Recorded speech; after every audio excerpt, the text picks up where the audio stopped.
Patok na naman ngayon sa social media ang iba't ibang tips and do-it-yourself o DIYs pagdating sa fashion style and outfit of the days at isa na nga riyan ang matunog ngayon na color analysis kung saan inaalam dito kung ano nga ba ang kulay na swak at babagay sa atin. Ang ilan nga pumupunta pa talaga sa ibang bansa tulad ng South Korea para lang masubukan ng color analysis. Pero dito sa atin, marami pa rin ang curious kung ano nga ba itong color analysis, kung paano nga ba ito ginagawa, at kung paano ang nalalaman ang best color that suits you the most. Kaya naman, alamin natin yan sa episode natin ngayong araw kasama ang isang color analyst. Dito lang sa Experts Opinion. Sa episode natin ngayong araw, aalamin na natin kung ano nga ba itong nauusong color analysis sa social media at kung paano nga ba nalalaman kung anong kulay yung mga babagay talaga sa atin. Kaya naman, kasama natin ngayong araw ang ating Certified Image and Color Consultant na si Miss Ingrid Nieto-Pagulayan para bigyang kulay ang ating mga katanungan. Miss Ingrid, welcome po sa ating programa. Salamat po sa pag-accept ng aming invitation. You can say hi to our viewers po. Yes, hello sa lahat ng mga nanonood, lahat ng nakikinig, and thank you, Rovic, for your invitation. No? Ngayon po, Miss Ingrid, uso na naman nga ngayon sa social media yung mga iba't ibang content ng fashion style, including this color analysis na to. Pero can you give us an explanation po ba kung ano nga ba talaga itong color analysis na ito? Okay, so itong color analysis is the process of discovering and finding kung ano yung mix of color qualities ng isang tao. When I talk about yung color qualities na yan, kasi meron tayong kanya-kanyang color temperature or yung undertone, meron tayong color intensity. Pag sinabi natin color intensity, ito yung kung gaano katingkad yung kaya ng kulay mong maisuot or kung gaano katingkad or kapusyaw or maybe soft yung colors mo. And of course, yung tinatawag natin na color value, how light o how dark yung colors. Yan. Tapos syempre meron din tayong color contrast. And then, pag pinagsama-sama natin yan, yun yung hinahanap natin or nadidetermine natin through color analysis. Pero Miss Ingrid, saan po ba talaga yung nagsimula itong color analysis or yung origin po nitong color analysis? Ayan, so ang origin ng color analysis, maybe some people, they have that misconception na nagsimula to sa South Korea. So nung pandemic kasi maraming nakikita na K-idols who would do it, pero hindi doon nagsimula ang color analysis because ang color analysis has its roots in art, in design, the appreciation of beauty. So yan, way back in the 1940s, 1960s, nagsisimula na yan. So the earliest works in color analysis, personal color analysis. Tapos nag-develop siya and then nagkaroon siya ng resurgence in the 1980s because there were a lot of books that were released about color analysis. So sa pag-release ng mga books na yon, it kind of taught women, yung parang primary target nun, how to discover their colors. Pero back then, very limited pa lang din yung parang popular systems. It was mostly on the 4 seasons. So siguro yon yung familiar ka pag nakita mo sa social media, di ba? Spring, summer, autumn, winter, ganon. Tapos yung maririnig mo ngayon, when you see it, mas nag-expand na siya. Kasi nga, the discipline or the systems have grown. So, yun. So, bale, parang mas napag-aaralan talaga siya ng mga tao ngayon. Yes. And nagkakaroon na sila ng mga parang progress sa kung paano inaaral yung color analysis. Oo. Kasi and now, if you can see here dito sa studio, I brought some of the tools that I use back then, nung nagsisimula pa lang, actually, nung very manual pa lang, there was this woman named Susan K. Gill, active siya 1940s up until the 1980s. She also released a book. Ang ginagawa niya noon, pag naka-analyze siya ng tao, is she would actually take a look at you and then she would ask you some questions, she'd assess you, tapos she will paint your palette, she will really assemble it. It was very personalized. Pero syempre, ayun na nga, with the development of tools and all that, mas mabilis na ngayon, di ba? Kasi we have the drapes, we have boards, ganyan. So para pa lang sa doktor na parang nagpa-consulta ka, then binibigyan ka ng prescriptions. Yes. Pero Miss Ingrid, no, a lot of people kasi hindi nagpe-pay attention sa mga little details na to, sa kulay. Ako po, tulad ko, wala akong alam masyado din sa color analysis. And mga damit kong binibili, sinusuot, nagbe-base lang din ako sa mga favorite colors ko. Yes. Kung ano lang yung kayang bilhin, ano lang yung available dyan sa mall. Pero gaano po ba kahalaga na alam natin yung mga kulay na babagay talaga sa atin? How this affect our personality na lang po? Oo. So, ang value kasi nito, no, lalo ikaw, you're in the media, no, lumalabas ka sa TV, Pero hindi lang naman to para dun sa mga lumalabas sa TV, no? It's for people na they want to present themselves better. Syempre, you want to be dressed in colors that complement you, that bring out your best features. Sino ba naman ang gusto na kunwari magbibihis ka, pipili ka ng kulay mo may sakit or parang lumalaban siya sa color qualities mo. Of course, you don't want that. But because sometimes we don't know it, di ba? We go for it. Tapos niyan, makakakuha na lang tayo ng feedback na parang may sakit ka ngayon or parang you're not feeling so good. No, maputla ka, ganun. Kahit hindi naman, kahit feeling okay ka naman, di ba? And of course, you always want to present yourself well. You want to make a good impression. And you want the colors na sinusuot mo to support who you are. No? So, when I do a color analysis nga, hindi lang physical ang tinitignan ko. I also ask questions. I also ask my client, ano ba yung mga, anong type of personality ba sila, and what do they do for a living, ano yung mga goals nila, because that's also something that I factor in, because pwedeng I find them good in this set of colors, but for their personality or para doon sa role nila sa trabaho or para doon sa goal nila, hindi siya masupport. Yes. So doon na pumapasok din yung mga personalized recommendations. Okay, see. Pero nabanggit nyo nga po yan, yung mga sets of question na tinatanong nyo mismo sa mga clients nyo. Pero ano po ba yung mga kino-consider nyo when doing this in your clients? Ano yung mga steps or yung process sa color analysis mo? Oh, very good question, Rovic. No? So yun nga, like I mentioned earlier, ang tao kasi, tinitignan natin, syempre yung skin, the features. Physical features, skin, hair, eyes, no? And of course, your color pattern. Ang bawat tao kasi meron siyang, yung kanyang color temperature or yung undertone. Paano ba tong color temperature or undertone na to? Meron kasi tayong tinatawag na warm colors at saka cool colors.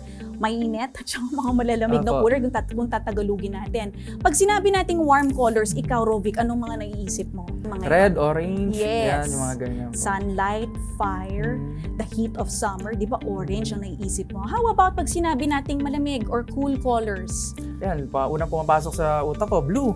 Yes, of course, the ocean, water, or yung mga icy mountains, pagka wala naman tayong snow dito sa Pilipinas, no? Pero when we have an idea of it yon. So doon, yun ang parang isa sa mga basics. So we look at that. So I look at that sa tao, so yung temperature. Next is yung intensity, is yun nga, gaano katingkad, ka-strong yung colors or ka-soft yung colors na meron siya. And then of course, yung color value. Sinasabi nating how light or kung medium man siya, nasa gitna, katamtaman, or how deep yung color. So yun, tapos yan syempre yung color contrast, which is the combination of ano ba yung sa skin mo, sa eyes mo, pati sa hair. Kahit po sa buhok, nagmamatter din po yun. That matters.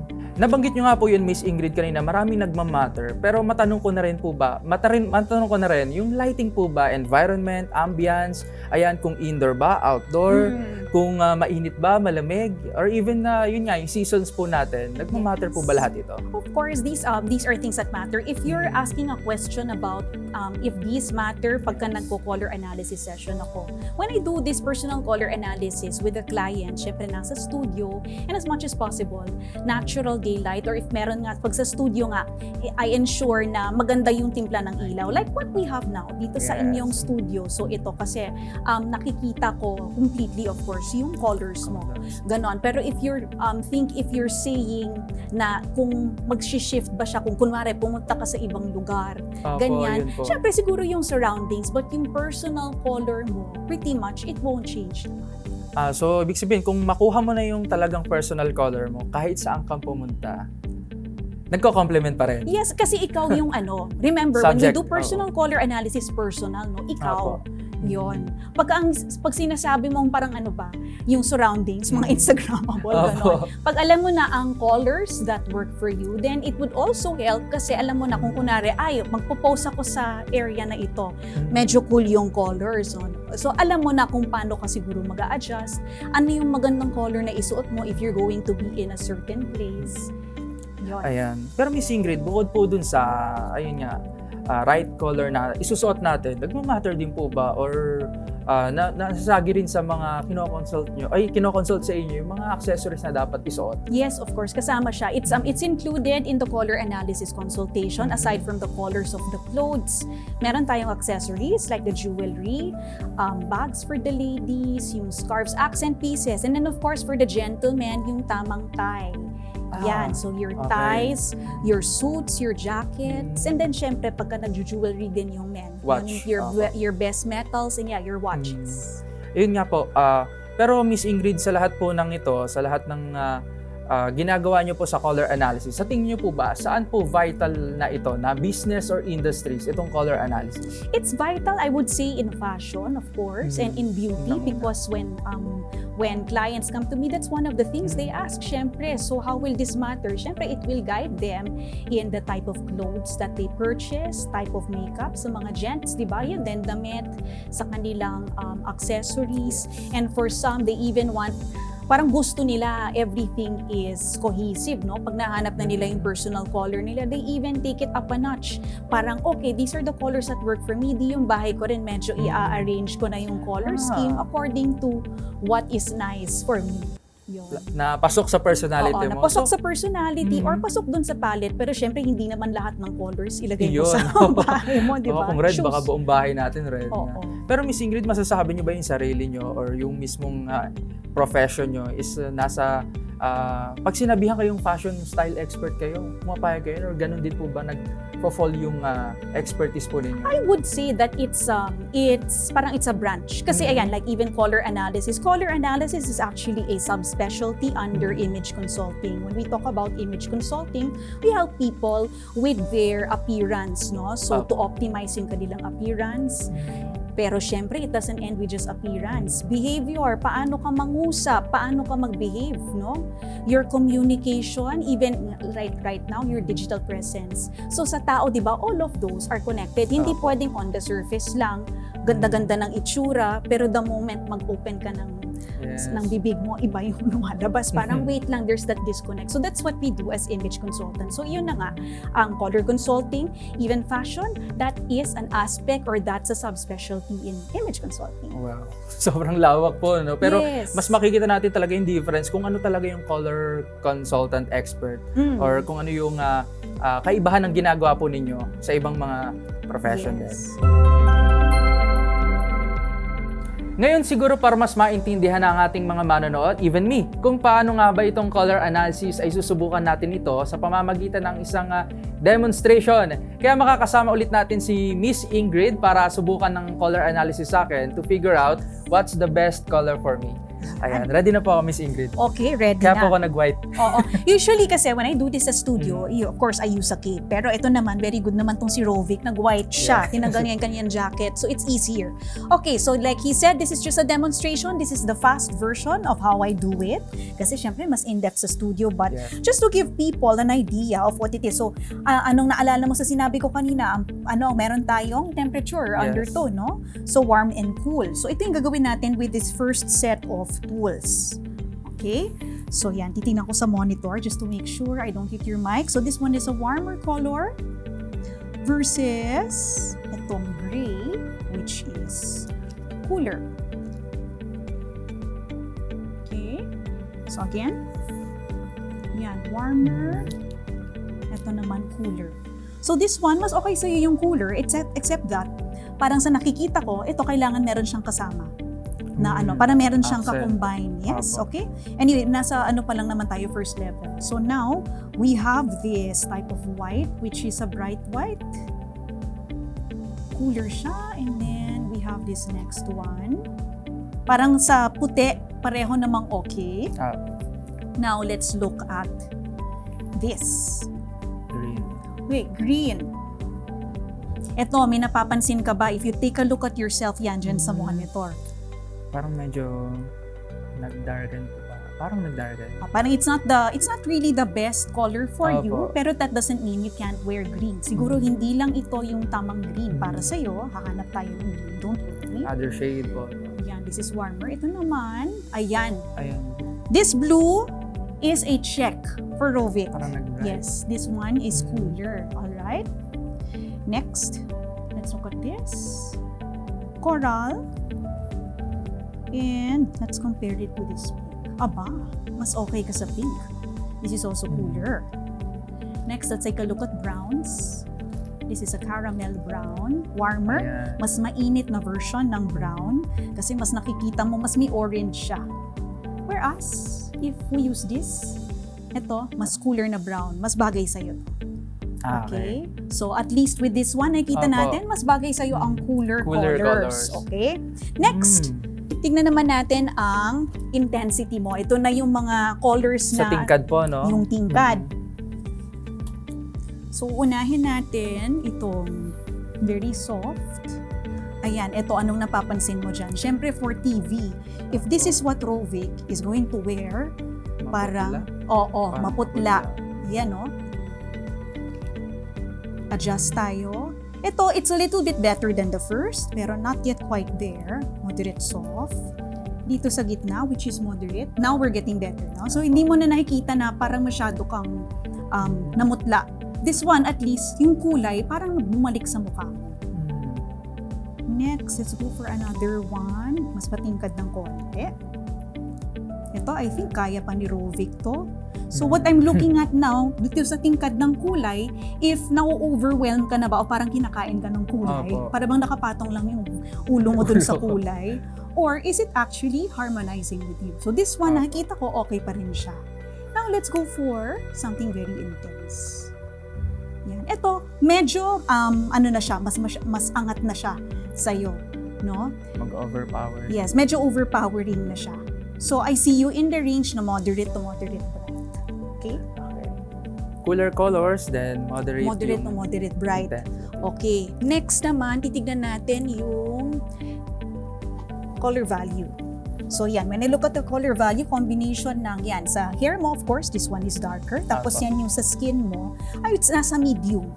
So that's medium contrast. And then yung sa eyes mo naman, I also take a look at that kasi syempre, no, yung sclera o yung puti ng mata versus yung iris mo. Yan. So ito naman yung sa iris mo and yung puti ng mata mo, para nasa medium high din. Ibig sabihin yung difference ng color niya, malaki ba? Yung agwat? So nagmamatter din pala yung kulay ng mata. Oo, Okay. kulay ng mata, tapos syempre yung color pattern mo because that will impact how you combine colors in your clothes now. So kung sabihin natin na, for example, ito. Ito. Low contrast. So kunyari, white on white.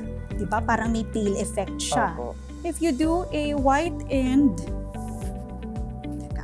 make sure it doesn't hit. What do you see? Is it enough to support you? Parang may kulang. Yes, parang may kulang. Opo. Now you're getting it. Kasi if we take a look at your color pattern, yun na nga eh, hindi ka naman light on light. So parang if this is next to you, parang hindi siya enough, may kulang nga. So adjust tayo. Let's make it a little, just a little darker, medium color. Yan, how about this? Much better than the first one, no? First, opo. But it could get better, especially for you. So, yan. Ayan.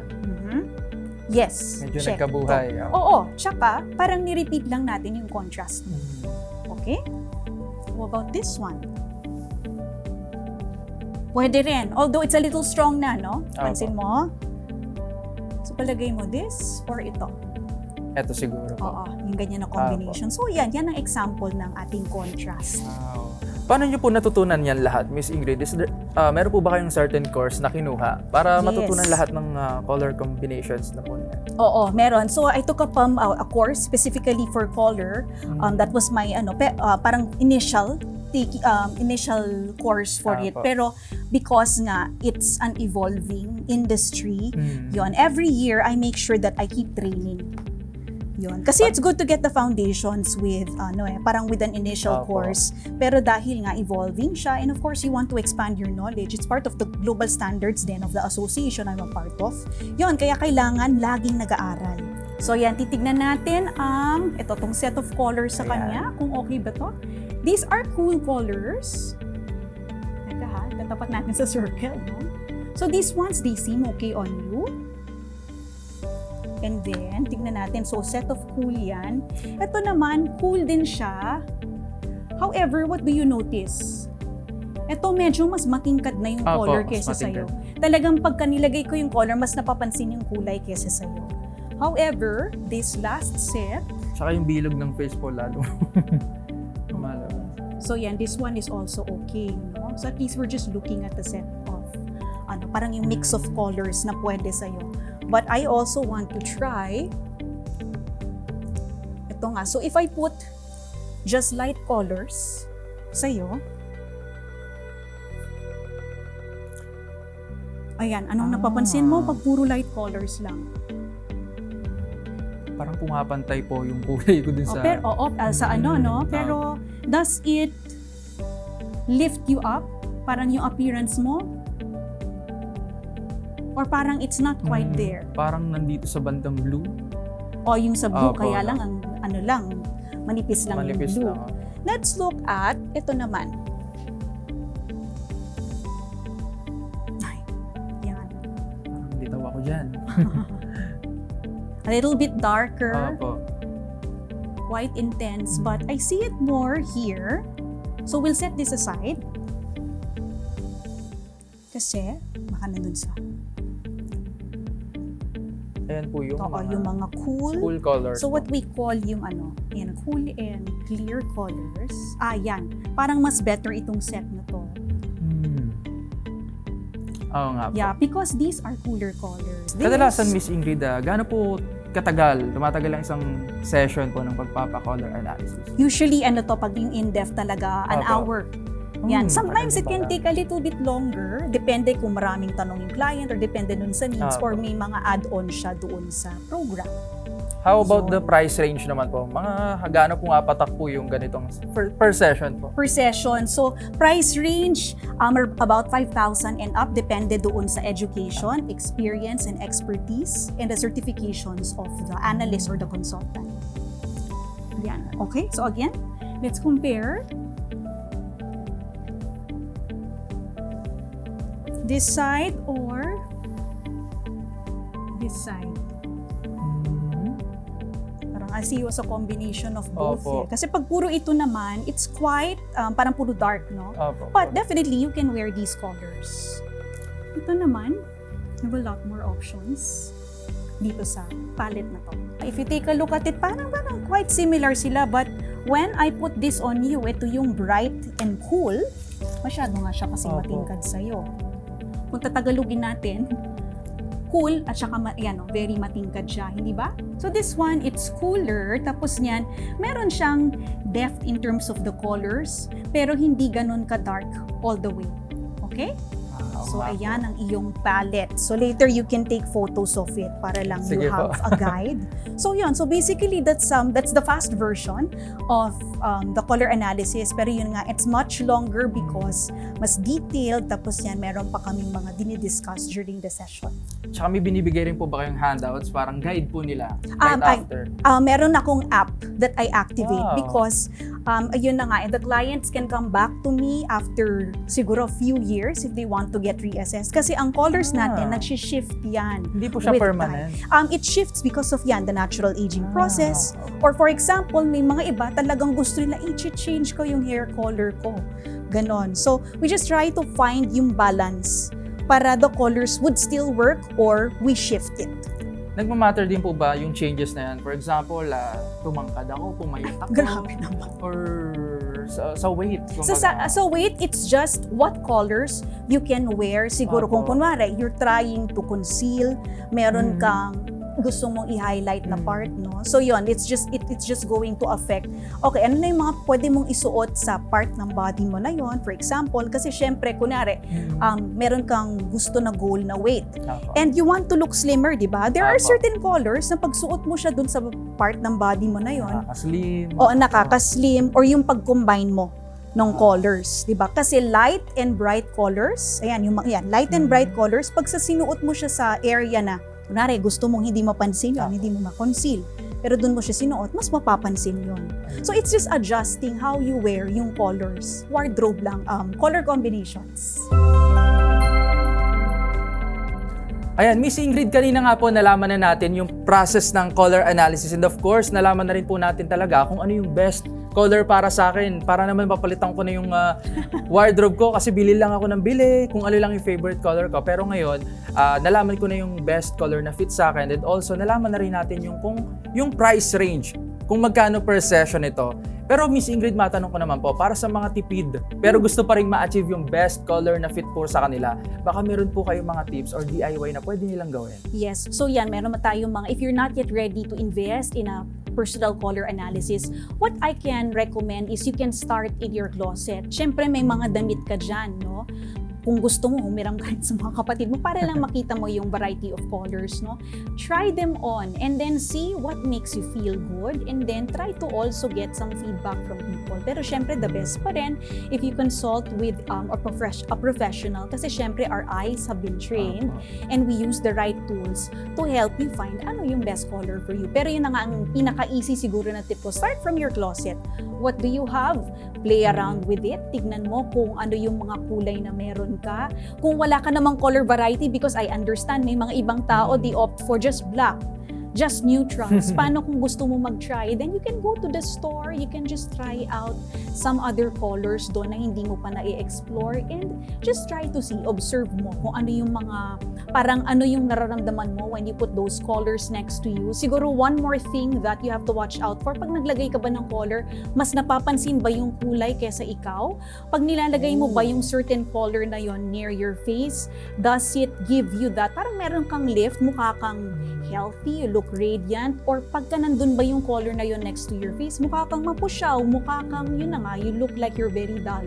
No? So those are parang easy tips lang for those beginners. So kahit pala yung kulay na suot natin na bring out yung energy na meron tayo. Yes. Yung kumbaga, vibration natin kapag dumaan tayo sa isang crowd. Aha. Wow.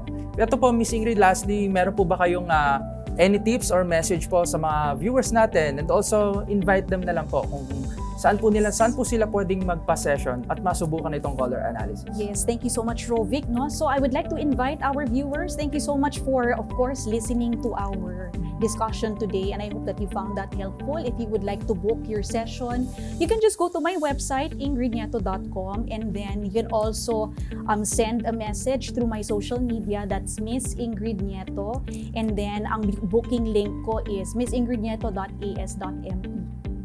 Thank you. Ayan, maraming salamat po, Miss Ingrid, para po sa makabuluhan at makulay po ninyong pagpapaliwanag sa amin kung ano nga po ba yung color analysis, kahalagahan nito at kung ano po ba yung proseso nito para sa mga viewers natin na curious talaga. Once again, thank you so much to our certified image and color consultant, Miss Ingrid Nieto-Pagulayan. Ika nga ng marami, how you dress is how you will be addressed. Kung ano ang iyong suot, maging ang kulay na iyong daladala, ay ang maaaring makapagparating sa iba kung sino ka. Kaya naman, isa nga sa paraan kung paano tayo makibagay ay ang uri ng ating isusuot. Depende sa sitwasyon, sa okasyon, maging sa panahon. Ngunit, huwag lang nating kalilimutan na ang tunay na kagandahan ay kung ano pa rin ang nasa ating mga kalooban. Kaya naman ngayong araw, naway nasagot namin ang curiosity ninyo sa kung paano nga ba nalalaman ang best color that suits you and your personality the most sa pamamagitan ng color analysis. Muli, ako ang inyong host, Rovic Manuel ng DZRH TV. Hanggang sa susunod na linggo, dito lang yan sa Experts Opinion.